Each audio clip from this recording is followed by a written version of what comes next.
Sam with House Radio TV. I'm good, very good. Hey, would you mind, my friend, flipping on channel 6 here for you?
Test 1 2. Test 1 2.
Copycat, exacto. I forgot this. Not a good sign.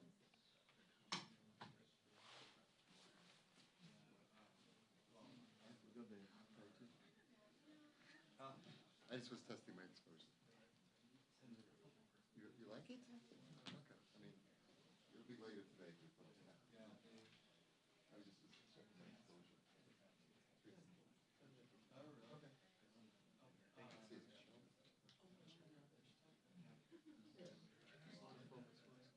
Okay, good. Thank you. Is it for the day? No, I don't. 1 minute warning.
Thank you so much for joining us. I'm grateful to be joined today by Representative Janelle Bynum and Representative and Dr. Kelly Morrison. This week marks 52 years since Roe v. Wade enshrined women's reproductive freedom into law. And these new members understand what Roe meant for women and how the Dobbs decision is putting women at risk every day across this country. The subject of reproductive freedom was absent from Monday's inaugural address, as well as the bizarre, rambling speech that followed. Also absent from Donald Trump's speech was any mention of specific policies that he will do to bring down the cost of groceries, housing, childcare, and medicine. None of the executive orders will do anything meaningful to make life more affordable to working families. What we got was a room full of the richest people on earth applauding the prospect of more tax cuts for them and more corporate consolidation that will lead to fewer choices and higher prices for consumers. My local Costco was out of eggs this weekend. We ended up paying $14 for 18 eggs. That is a much bigger problem for working people than the name of the Gulf of Mexico. House Democrats are ready to work with anyone to bring down the cost of living, but so far, Republicans have failed to show us that they're interested in doing anything that helps working families. Their focus has been on the billionaire class that helped them win elections. Vice Chair Ted Lieu. Thank you, Chairman Aguilar. I want to thank Representatives Brad Sherman and Judy Chu this weekend for leading a tour of the devastating fires in Southern California, both the Palisades fire as well as the Eaton fire. I had the opportunity to go on both of those, and the devastation is significant. This is why we need to get disaster relief to the disaster victims in California and not condition aid. We have never done that before in the United States of America. We should not be leveraging the pain and suffering of disaster victims to try to jam through political priorities. And I just want to note that last month, Congress passed the American Relief Act. It was to help disaster victims in Florida, in Oklahoma, in South Carolina. The Democrats say, hey, we want to condition aid because they're red states. No, we did not. Because at the end of the day, we're all Americans. We're all God's children. And it is simply immoral, not Christian, and un-American to force disaster victims to not get aid because of particular policy priorities that Republicans may have. And I also want to just correct the record on some things the Speaker has said, because they're simply incorrect. He said on national TV that there was a lack of water in Southern California to fight the fires, and this reservoir was offline because of a fish known as a Delta smelt. That is just incorrect. The reservoir was offline because it was undergoing repairs. Now, there's an investigation as to, well, why is that when there was a, potential fire that could be coming, but nothing to do with fish. It simply was offline for repairs. He also said that we've conditioned aid in the past. He mentioned Hurricane Katrina. We did not do that. We did not say, hey, before we give money to Louisiana disaster victims, we want Louisiana to do more on climate change. Democrats did not ask for that. No one asked for that, and that should not happen now. And so I just want Congress to pass relief as soon as possible and not condition aid. And now it is my honor to introduce the amazing Representative Janelle Bynum. She was a fantastic state legislator in Oregon, and she's now a fantastic member of Congress. Thank you. Thank you, Congressman Lieu. Vice Chair Lieu, Chair Aguilar. 52 years ago, with Roe v. Wade, our country established the fundamental freedom for women to make their own health care decisions. And as a result, more women had access to critical care and better health outcomes. Since then, we've seen anti-choice extremists roll that right back, and they've taken steps to ban access to reproductive care entirely. And it is my belief that this has had devastating impacts on women across the country, disproportionately affecting women of color, women with low incomes, and women in rural communities. Now, this week, House Republicans are having us vote on a bill that continues to undermine women's access to health care. For me, that's unacceptable, and it's frankly not what I was sent here to work on. So I'll be voting no. The evidence is clear. In states with less access to care, maternal mortality is higher, infant deaths are higher, and racial inequities are greater. These restrictions also make it harder for expecting mothers to receive the care they need in pregnancies and complications. So that is why I will fight for all women to have access to reproductive care and to be able to make those decisions for themselves. I believe that women shouldn't have to pay thousands of dollars to travel across state lines or risk prosecution to access basic health care. For me, it's nonsense that my daughters, I have 2 of them, that they'll have less rights than I did at their age. It's nonsense that they've had to decide where to live and go to school based on where they'll have rights. And it's nonsense that my daughters are less safe because of government interference in their health care. It's time that House Republicans put aside this foolishness and start focusing on real issues like eliminating maternal mortality and increasing rural access to health care, like lowering costs and creating good jobs, and like working across the aisle to deliver real results for real people. Thank you. And now I'll hand it over to Rep. Kelly Morrison of Minnesota. Thank you, Representative Bynum. Good morning, everyone. I'm Congresswoman Kelly Morrison. I represent Minnesota's 3rd District, and for more than 20 years, I've had the honor and privilege of caring for patients as an OBGYN. And now I'm very proud and humbled to be the first and only pro-choice OBGYN in Congress. 2.5 years ago, the Supreme Court overturned 50 years of precedent and issued the Dobbs decision, overturning Roe v. Wade, and for the first time in our country's history, taking away a right. Today, as we recognize what would have been the 52nd anniversary of Roe v. Wade, we acknowledge the harsh reality that our country is facing. A maternal health crisis was unfolding across the United States before Roe was overturned, but that decision has only served to accelerate that crisis. Today, women have less rights to health care than their mothers and grandmothers did. 44% of women and more than half of Black women of reproductive age live under abortion bans. Over 1/3 of counties in the United States are maternity care deserts. And we're facing a shortage of OBGYNs that is only expected to get worse. These are serious and dangerous threats to women, children, and families. Voters across the country, people, and criminalize medical providers. A cruel bill that singles out patients who are facing one of the worst days of their lives. In this moment, we should be doing everything we can to support women and their doctors, not attack them. So on this anniversary of Roe v. Wade, we mourn what has been lost and we redouble our efforts to restore your rights. We will never back down. We will always fight for your right to reproductive freedom. Thank you, and I will turn it back to the chairman. Questions? Nick?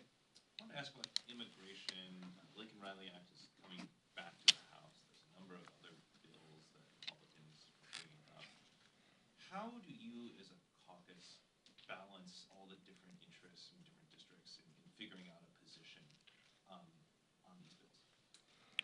Look, our job is to give members the information that they need and to support them in the decisions that they make to represent their constituents.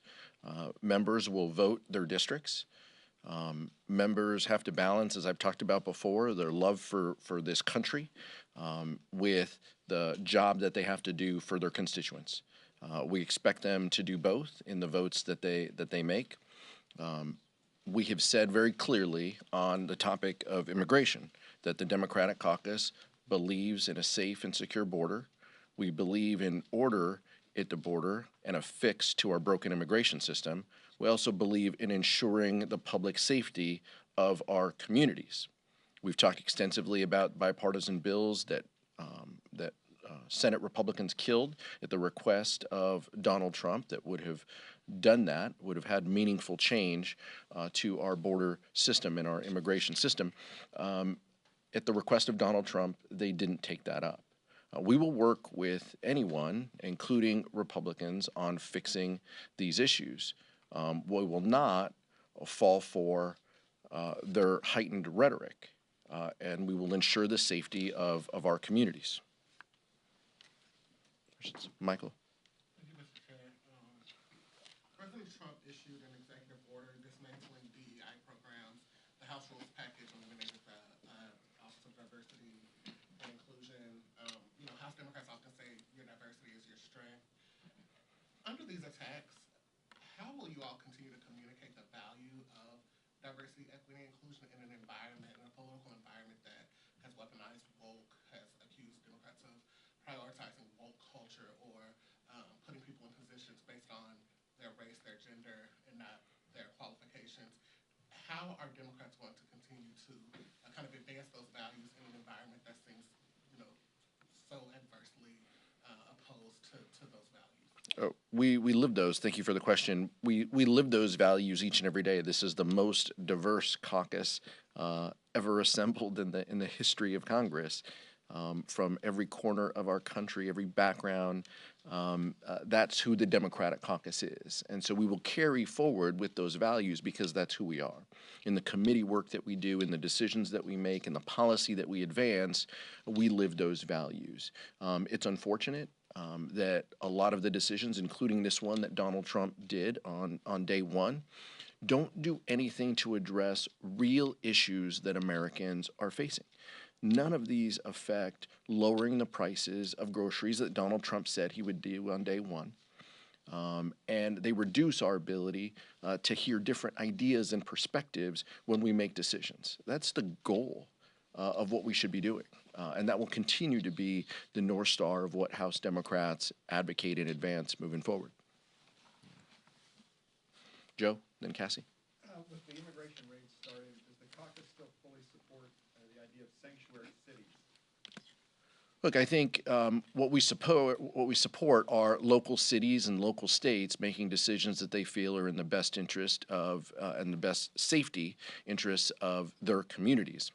Many states have taken positions on immigration in order to protect their communities, and one of the first steps Donald Trump does is allow raids in churches, workplaces, community centers, funeral homes. Those are the decisions that Donald Trump and his administration are making. So we understand that people are scared. We understand that people are frightened because Donald Trump, with the support of House Republicans, have now said this is within bounds. And so what we expect are local leaders and local law enforcement to live by decisions, to live by the federal rules, state and local laws that guide this. And some of them have taken different positions on that. And so we respect the rule of law. We hope that Republicans do as well. Cassie. Fox is reporting that Missouri Congressman Burleson is preparing legislation to terminate the pensions of those that were preventatively pardoned by the Biden administration, including yourself, who was a member of the January 6th committee. I'd love to get your reaction to that. And also, I know that last week you had said you had not spoken to the Biden administration about a preventative pardon. Can you talk a little bit about, whether or not pardon powers should be looked at? I know there's been a lot of conversations on Capitol Hill about the preventative pardons, but also the pardoning done by President Trump, especially of those convicted of January 6th crimes. Look, I look forward to a robust debate in the Judiciary Committee. I'll yield to the Vice Chair here momentarily. That has discussions about what the limits of presidential pardon authority should be. I support that robust discussion, and I would live by the law of the land. As I mentioned in this room, and I've mentioned publicly, I didn't advocate for a pardon. I didn't feel it was necessary. I felt that we did our job in a bipartisan way to tell the truth of what happened on January 6th. We did so with the speech and debate clause as a protection to the work that we do. But I understand why President Biden made this decision. But it's not lost on me that Donald Trump doesn't care what a single piece of paper says. He will do what he wants to do, and if that means retribution against members of the committee, he will do it, whether it's through the Burleson bill or whether it's through other means. A simple piece of paper does not protect anybody from Donald Trump and his administration. We know that going in.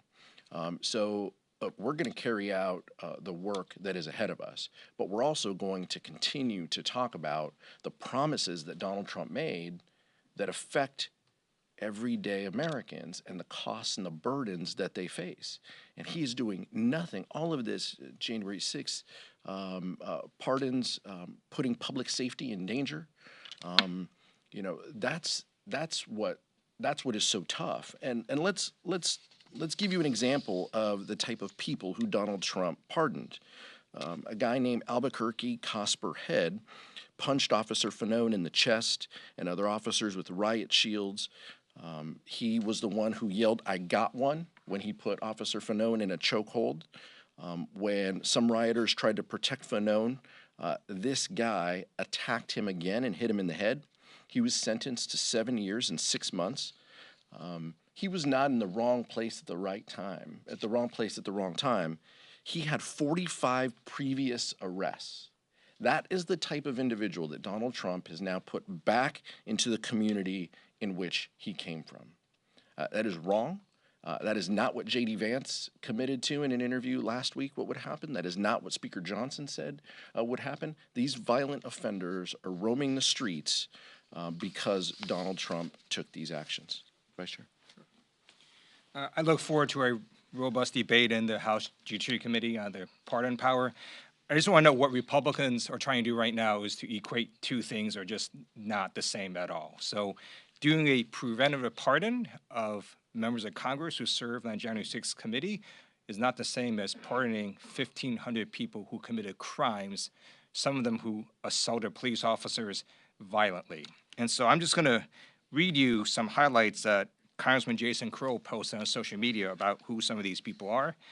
So one of the folks that Trump pardoned was Riley Casper, a felon who assaulted a police officer. This is what Riley Casper said. "There's definitely something satisfying about pepper spraying cops in riot gear and watching them run from you like a bitch, even though they have face masks, billy clubs, and full fucking body armor." Trump pardoned that person. Trump also pardoned David Dempsey, who pleaded guilty to 2 felony counts of assaulting an officer. Dempsey stomped on police officers' heads, swung poles at officers, struck an officer in the head with a metal crutch, and attacked police with pepper spray and broken pieces of furniture. What the current president did in pardoning these folks who assaulted police officers was massively disrespectful to law enforcement. I read through all the executive orders, the list of them that Trump ordered. None of them lowered the price of eggs. This doesn't lower the price of eggs, and it's massively disrespectful. So hopefully we will not get any more executive orders like this. Questions on the front here? A question about the future of TikTok. One of the executive orders that President Trump signed was to obviously delay the ban, but he's also talking about potentially merging the U.S. government with the TikTok owner or the owner of TikTok. I guess, do Democrats have any concern about somehow the White House having any ties to this massive social media company? Well, I think it's been very clear that Donald Trump and his family often have ties to business interests that we're advocating, that we see advocate for policies. On this one, it seems pretty clear.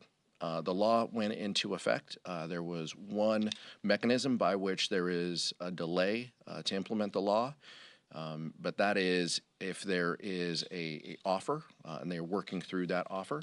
I'm not aware of an offer. I voted for the bill in the best interest of national security. I would expect that courts and the administration to uphold. That is the law of the land. And individuals on both sides of the aisle supported this. I'm not aware of what the specifics are that the administration is talking about. I don't think any Republicans are of a joint venture or what is next. We expect them to implement the law. Back on immigration, you said the Democratic caucus believes in secure borders, order at the border, public safety of communities. You didn't mention anything about things like dreamers or people having having access to asylum. At the very least, is there a change in tone since the election on where Democrats are and what you want on immigration? No, you left out one important point that I did mention in that answer, that was supporting comprehensive immigration reform.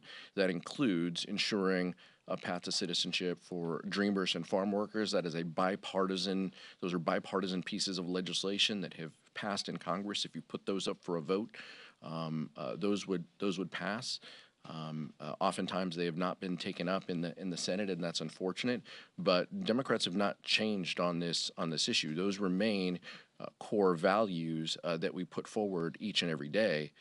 We also understand that this is the Trump trifecta that we are operating under.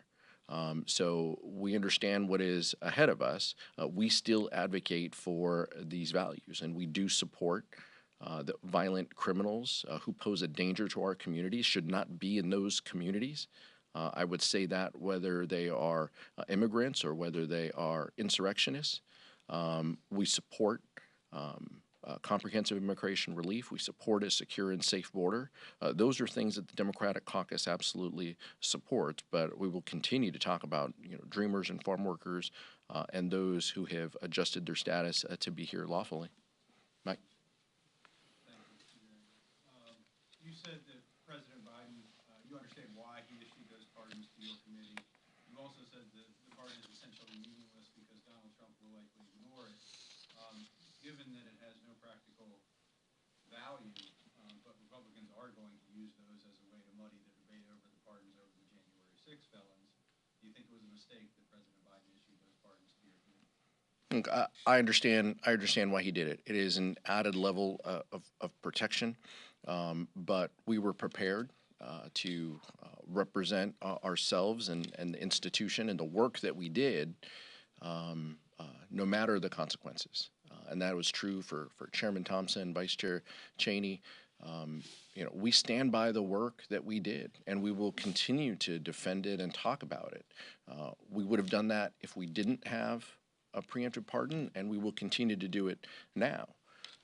So this is the world. But as I said, I understand why the president did this, and I'm appreciative of his support for us talking about protecting democracy and the importance of that. My belief is that he wants us to have the protections to do that, to talk about the importance of Congress as an institution, which he has talked about time and time again, as well as the importance of defending democracy, which is the job that we did. We're back. Thank you very much, Chairman Aguilar. Today, the House is going to vote to concur in the Senate's amendments to the Lake and Riley Act and thereby send it to President Trump's desk. It's a bill that your caucus has opposed, but it passed because there were almost a dozen Senate Democrats who supported that bill. What's your reaction to Democrats in Congress being split over this issue, and what do you say to those Democratic senators who voted for this immigration bill that you oppose? Yeah. My job isn't to give advice to senators. They have a separate job than we do. Many members of the House also have supported this bill last week, as well as in the prior Congress. Look, these are complicated issues that we are going to continue to discuss. My belief is, individuals could get swept up, individuals who are around someone who commits shoplifting, or individuals, DACA individuals who are near someone who is implicated or in a crime, could be swept up and deported as a result of this bill. But there are a lot of thoughts and concerns about community safety. I respect that and acknowledge that. And we're going to continue to vote our districts and ensure that members have the best information with the decisions, to make the decisions in front of them. Thank you so much.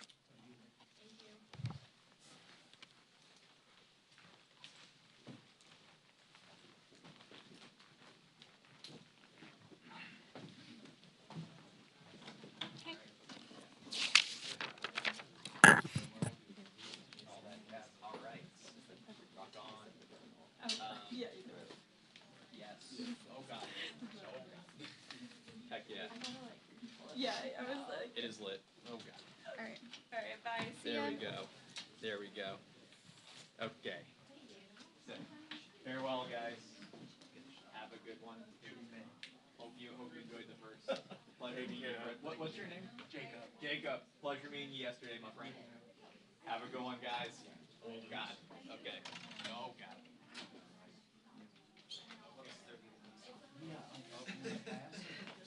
Oh, sorry there. Okay. Okay.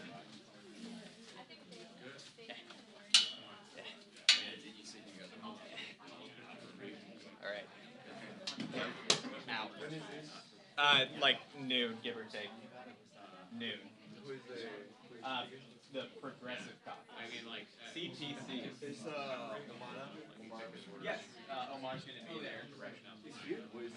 Here. Oh, and then Omar's 2 p.m. got moved to here as well.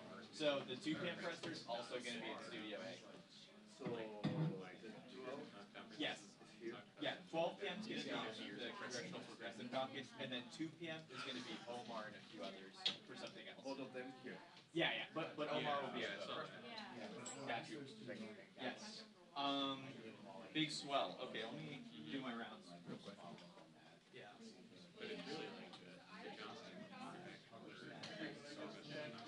Like save it for later. this is preferential credits, but we need one matriculating through the capital. But I've decided all I can do is break off pieces. I'm always, whenever we can, or